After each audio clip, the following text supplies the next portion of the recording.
আমাদের সপ্তম শ্রেণীর হরেক রকমের খেলনার মেলা এই সেশনের আজকে আমাদের অভিজ্ঞতাগুলো আমরা কীভাবে অর্জন করেছি সেটি ব্যবহারিকের মাধ্যমে বাস্তবতার ভিত্তিতে আমরা পরীক্ষা করে দেখাবো।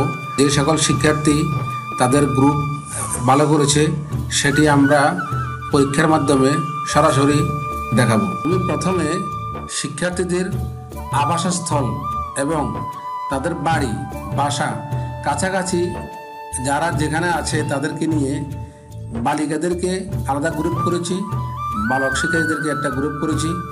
গ্রুপ করার পরে তাদেরকে যে আমাদের শিখন অভিজ্ঞতা সেটি অর্জনের জন্য তারা যে গ্রুপে যে দলভিত্তিক কাজ করেছে সেটি তারা আজকে এখন বাস্তবসম্মতভাবে আমাদেরকে দেখাবে।